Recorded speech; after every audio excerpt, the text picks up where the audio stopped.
Ucrania solo puede salvarse en la mesa de negociaciones, no en el campo de batalla.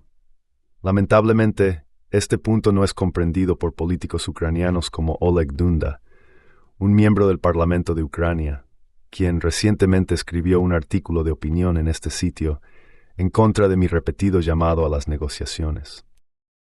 Dunda cree que Estados Unidos salvará a Ucrania de Rusia. Lo contrario es cierto. Ucrania en realidad necesita ser salvada de Estados Unidos.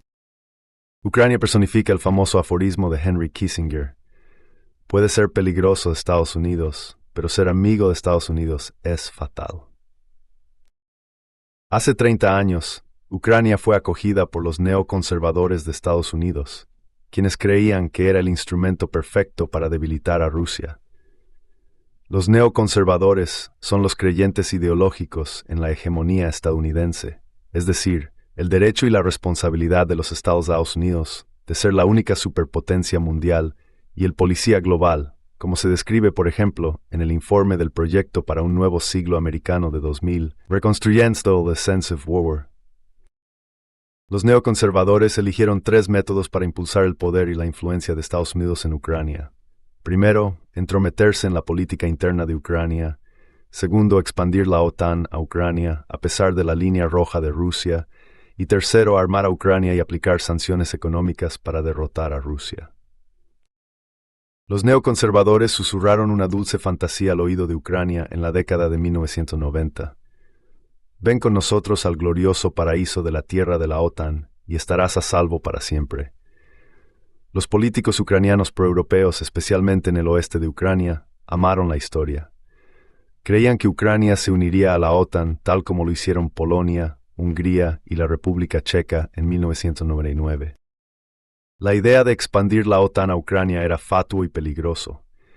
Desde la perspectiva de Rusia, la expansión de la OTAN en Europa Central en 1999 fue profundamente objetable y una violación flagrante de la solemne promesa de Estados Unidos de que la OTAN no se expandiría ni una pulgada hacia el este, pero no era mortal para los intereses de Rusia. Esos países no limitan con el territorio continental ruso. La ampliación de la OTAN a Ucrania, sin embargo, significaría la pérdida en rusa en Sevastopol y la perspectiva misiles tances a menudo en la continental ruso. De hecho, no había ninguna perspectiva de que Rusia aceptara alguna vez la ampliación de la OTAN a Ucrania. El actual director de la CIA, William Burns, dijo tanto en un memorando a la secretaria de Estado Condoleezza Rice cuando era embajador de Estados Unidos en Moscú en 2008. El memorando fue famosamente titulado Nyet significa Nyet. Burns escribió: la entrada de Ucrania en la OTAN es la más clara de todas las líneas rojas para la élite rusa, no solo para Putin. En más de 2 años y medio de conversaciones con actores clave rusos, desde los más retrógrados en los oscuros rincones del Kremlin hasta los críticos liberales más agudos de Putin, aún no he encontrado a nadie que vea a Ucrania en la OTAN como algo diferente a un desafío directo a los intereses rusos. Los neoconservadores nunca describieron esta línea roja rusa al público estadounidense o global, ni entonces ni ahora. Diplomáticos y académicos de alto nivel en los Estados Unidos habían llegado a la misma conclusión sobre la ampliación de la OTAN en general en la década de 1990, como se ha documentado recientemente en detalle. Los ucranianos y sus partidarios insisten en que Ucrania tiene el derecho de unirse a la OTAN. Estados Unidos también lo dice repetidamente. La política de la OTAN establece que la ampliación de la OTAN es un asunto entre la OTAN y el país candidato, y que no es asunto de Rusia ni de ningún otro país no perteneciente a la OTAN. Esto es absurdo. Empezaré a creer en esa afirmación cuando el almirante John Kirby declare desde el podio de la Casa Blanca que México tiene el derecho de invitar a China y Rusia a establecer bases militares a lo largo del Río Grande, basándose en la misma política de puertas abiertas que la OTAN. La doctrina Monroe ha dicho exactamente lo contrario durante 2 siglos. Entonces, Ucrania fue preparada para el desastre por los neoconservadores. De hecho, el público ucraniano percibió la verdad y se opuso abrumadoramente a la membresía en la OTAN hasta el levantamiento de 2014 que derrocó al presidente ucraniano Viktor Yanukovych. Repasemos la cronología de esta política estadounidense sorprendentemente equivocada. A principios de la década de 2000, Estados Unidos comenzó a entrometerse intensamente en la política de Ucrania. Estados Unidos gastó miles de millones de dólares, según Victoria Nuland, para construir la democracia de Ucrania, lo que significaba acercar a Ucrania a Estados Unidos y alejarla de Rusia. Aún así, el público ucraniano seguía estando fuertemente en contra de la membresía en la OTAN y eligió a Viktor Yanukovych, quien defendía la neutralidad de Ucrania en 2010. En febrero de 2014, el equipo de Obama se alineó activamente con paramilitares neonazis, que asaltaron edificios gubernamentales el 21 de febrero y derrocaron a Yanukovych al día siguiente, disfrazado como una revolución de la dignidad. Los Estados Unidos reconocieron inmediatamente al nuevo gobierno. La asombrosa llamada interceptada entre Nuland y el embajador de Estados Unidos en Ucrania, Geoffrey Pyatt, donde hablan sobre quién debería estar en el nuevo gobierno ucraniano varias semanas antes de la rebelión, demuestra el nivel de implicación estadounidense. El gobierno post-levantamiento en Ucrania estaba lleno de personas que odiaban a Rusia y contaba con el apoyo de paramilitares de extrema derecha como la Brigada Azov.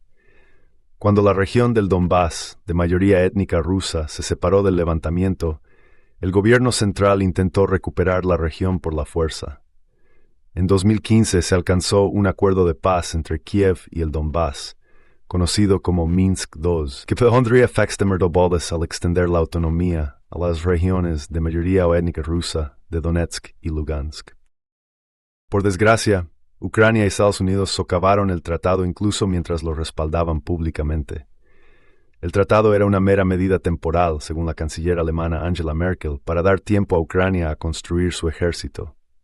Estados Unidos envió armamento a Ucrania para fortalecer su ejército, hacerlo interoperable con la OTAN y apoyar la recuperación del Donbass por la fuerza. La siguiente oportunidad diplomática para salvar a Ucrania llegó en diciembre de 2021, cuando Vladimir Putin propuso un tratado de garantías de seguridad entre Estados Unidos y Rusia, pidiendo el fin de la expansión de la OTAN, entre otros temas, incluida la urgente cuestión de la colocación de misiles estadounidenses cerca de Rusia. En lugar de negociar, Biden nuevamente dijo rotundamente no a Putin en la cuestión de poner fin a la expansión de la OTAN. Otra oportunidad diplomática para salvar a Ucrania surgió en marzo de 2022, pocos días después del inicio de la operación militar especial de Rusia, lanzada el 24 de febrero. Rusia dijo que detendría la guerra si Ucrania aceptaba la neutralidad. Zelensky estuvo de acuerdo, se intercambiaron documentos y casi se alcanzó un acuerdo de paz. Sin embargo, según el ex primer ministro israelí Naftali Bennett, Estados Unidos y otros aliados de la OTAN, notablemente el Reino Unido, intervinieron para bloquear el acuerdo, diciendo a Ucrania que siguiera luchando. Recientemente Boris Johnson dijo que Ucrania debería seguir luchando para la soberanía occidental near Dawn. Ucrania aún puede salvarse a través de la neutralidad, incluso cuando cientos de miles de vidas se han desperdiciado por la falta de negociación. El resto de los problemas, incluidas las fronteras, también pueden resolverse mediante la diplomacia. La matanza puede terminar ahora, antes de que más desastres caigan sobre Ucrania y el mundo. En cuanto a los Estados Unidos, 30 años de mal gobierno neoconservador son suficientes.